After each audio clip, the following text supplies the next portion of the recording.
Gravity as a force is the belief that the Earth generates a pull by virtue of it having greater mass than that which it's pulling.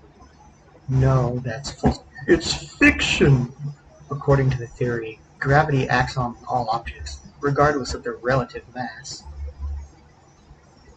Not just on smaller objects by bigger objects. Gravity, a force produced by mass by virtue of it having mass, has never been measured, never been proven via the scientific method.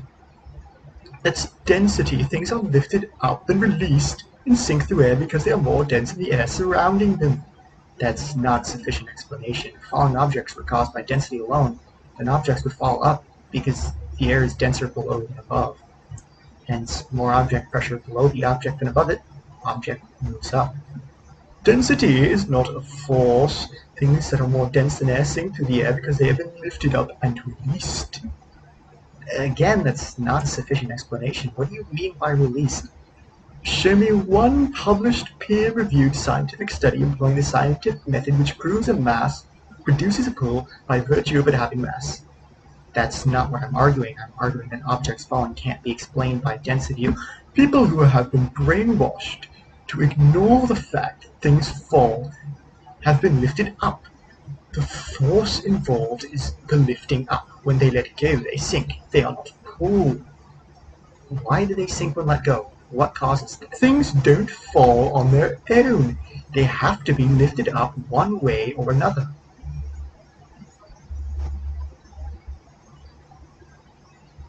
You did not answer my question. Why do things fall when let go? It's not because of an unproven mystical force allegedly produced by the mass of a bulb that doesn't exist. By virtue of it having mass, magnetism has been measured, electrostatic energy has been measured, the negative charge of the ground, the positive charge of the air have been measured. An alleged force called gravity has not been measured. That's a copy-paste and again doesn't answer my question.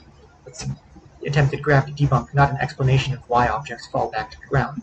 Here's just one link to a published peer-reviewed scientific study employing the scientific method which proves the existence of gravity, a pull produced by mass of virtue of it having mass. Again, that's not what I'm arguing. I'm not arguing for gravity. Yes, you are. I'm arguing against the idea that density alone causes objects to fall. Do not try to tell me what I am arguing for, then debunk what you think I am saying, yet never actually said during the discussion. That's a straw man. You still have yet to answer my question. Will you?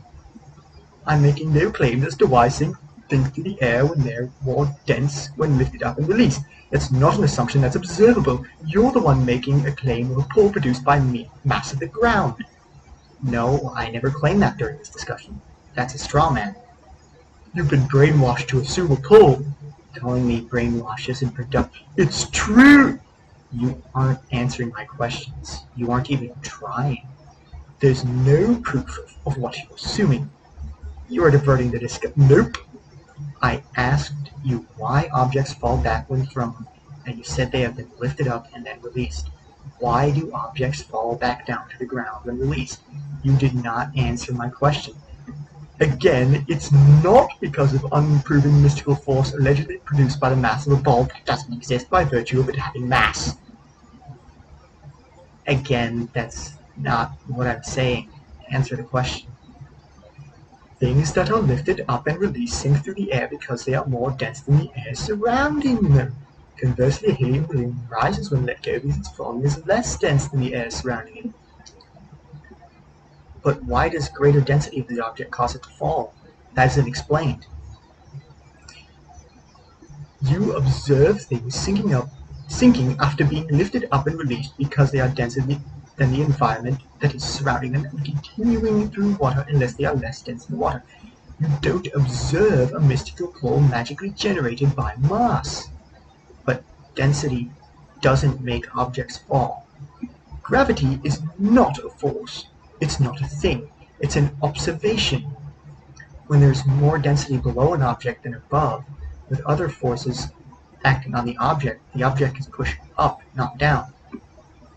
It's like asking why does mass bend space-time? As you have yet to realize this, I never claimed gravity in this discussion. Attempting to debunk gravity is not relevant to this discussion, as it attempts to debunk that which I did not claim. It's a red herring and a straw man. Because that's what it does. I pointed out that density alone cannot cause objects to fall because greater density below than above will push an object up, not down. Not once has this been addressed. The only thing I get when I point this out is diversions and straw man. Now, can you account for this or not? No one can account for this. It's just what happens. Then you cannot claim that density causes objects to fall because you, by your own admission, cannot account for the fact that density would cause objects to go up, not down. Saying it's just what happens is true, objects do fall, but saying that does not prove that density is the cause. Rather, it doesn't, because density would not do that, as I explained earlier. Okay. You therefore cannot in any good conscience state that density causes objects to fall. Good. Does anyone know why things fall? I don't think humans can know such a thing. Why not?